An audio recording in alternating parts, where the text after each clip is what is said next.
नमस्कार दोस्तों, एक बार फिर से आप लोगों का अपना चैनल R1 एकेडमी पर आपका स्वागत है। आज हम लेकर आए हैं क्लास 10th का सामाजिक विज्ञान यानी कि सोशल साइंस। सोशल साइंस में पूरे 4 किताब होता है। 10वां क्लास के सोशल साइंस में पूरे 4 किताब पढ़ना होता है। पहला किताब में आ जाता है आपका भूगोल, दूसरा में आ जाता है आपका राजनीतिक शास्त्र,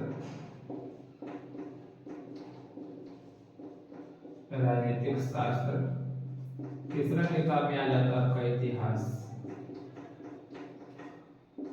चौथा में आ जाता है अर्थशास्त्र। तो 10वां क्लास के सामाजिक विज्ञान में सामाजिक विज्ञान 10वां क्लास के सामाजिक विज्ञान में पूरा कितना किताब आता है? 4 किताब आता है। पहला भूगोल, दूसरा राजनीतिक शास्त्र, तीसरा इतिहास, चौथा अर्थशास्त्र। ये 4 किताब आता है। तो आज हम जो पढ़ेंगे वो है भूगोल। क्या है? भूगोल। आज हम क्या पढ़ेंगे? भूगोल। तो पहली बात है कि भूगोल किसे कहते हैं? भूगोल किसे कहते हैं?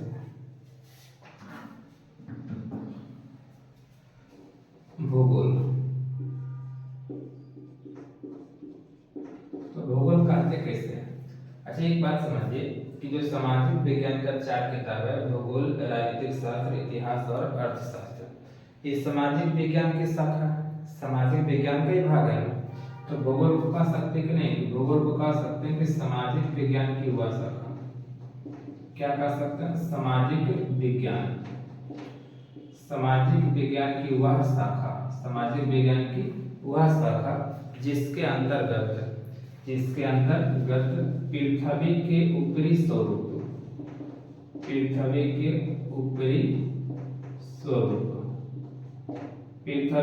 ऊपरी स्वरूप एवं उसके प्राकृतिक विभाग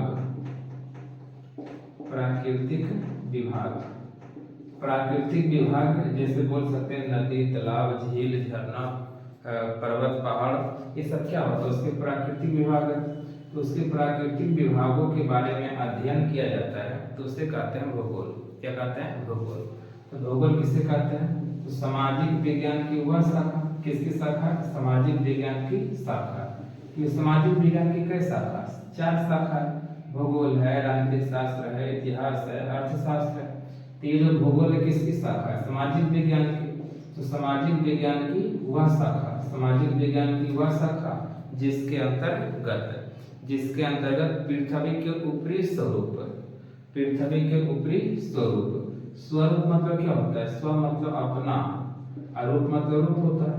तो पृथ्वी का जो अपना रूप है, यानी पृथ्वी का जो ऊपरी रूप है, पृथ्वी के ऊपरी के बारे में, ऊपरी रूप के बारे में, और उसके प्राकृतिक विभाग,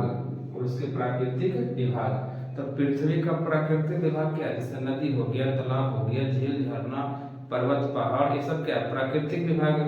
तो उसके प्राकृतिक विभागों के बारे में अध्ययन किया जाता है, उसे क्या कहते हैं? भूगोल। क्या कहते हैं? भूगोल।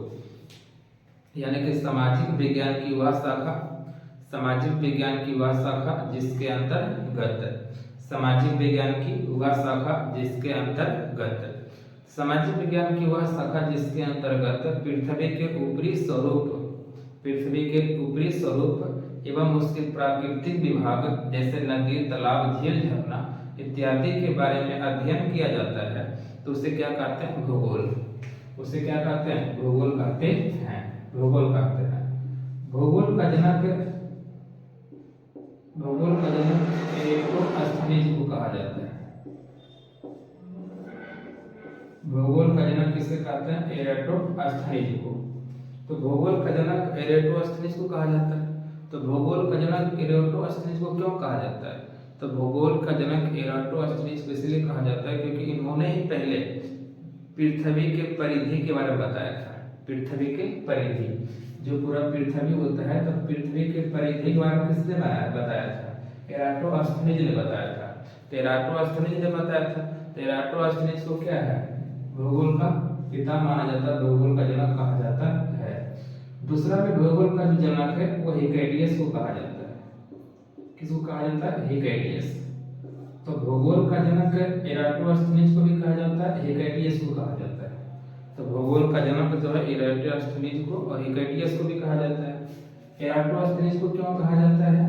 क्योंकि इन्होंने क्या है कि पृथ्वी के परिधि के बारे में बताया था, पृथ्वी के परिधि को बताया था, गणना किया था। और हेकेटियस को क्यों कहा? तो हेकेटियस ने बताया था कि जो स्थल भाग होता है वो समुद्र से घिरा होता है, महासागरों से घिरा होता है। इस बात को किसने बताया था? हेकेटियस ने बताया था। इसलिए भूगोल का जनक हेकेटियस को भी कहा जाता है। क्लियर सी बात है। तो भूगोल का जनक किससे कहते हैं? एराटोस्थनीज या फिर हेकेटियस, दोनों को कहा जाता है। भूगोल हो गया। क्लियर है भूगोल के परिचय में।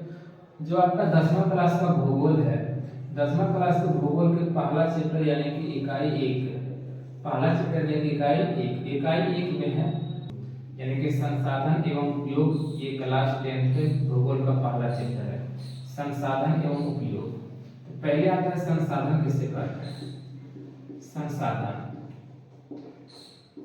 संसाधन किसे कहते हैं? संसाधन कहने का मतलब कि वो सभी वस्तुएं जिसका उपयोग कौन करता है? मानव। वे सभी वस्तुएं जिसका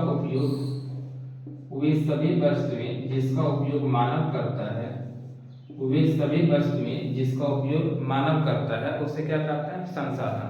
कोई भी वस्तु हो, यदि उसका उपयोग मानव करता है तो वह वस्तु क्या कहलाएगा? संसाधन कहलाएगा। कोई भी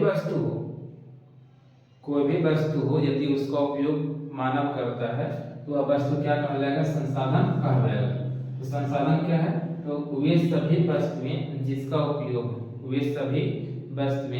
उपयोग मानव करता है वो क्या कहलाएगा? संसाधन कहलाता है। जैसे आपका जल, मिट्टी, ये सब क्या है? ये सब पूरा का पूरा संसाधन है, क्योंकि इसका उपयोग मनुष्य करता है। तो जिस वस्तु का उपयोग मनुष्य करता है तो वह वस्तु क्या कहलाता है? संसाधन कहलाता है। क्या कहलाता है? संसाधन। तो ये सभी वस्तुएं जिसका उपयोग मानव करता है उसे संसाधन कहते हैं। क्या कहते हैं? संसाधन।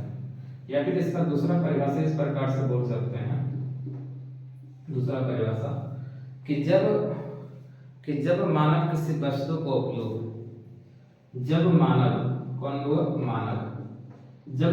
किसी वस्तु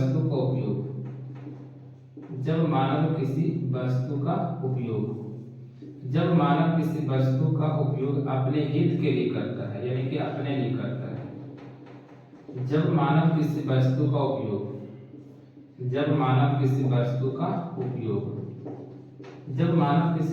का उपयोग अपने हित के लिए करता है, यानी कि अपने लिए करता है, अपने हित के लिए करता है, तो उसे संसाधन कहते हैं। क्या कहा? कि जब मानव किसी वस्तु का उपयोग अपने लिए करता है तो उसे क्या कहते हैं? संसाधन। तो जब मानव किसी वस्तु का उपयोग अपने लिए करता है तो क्या कहलाएगा? संसाधन।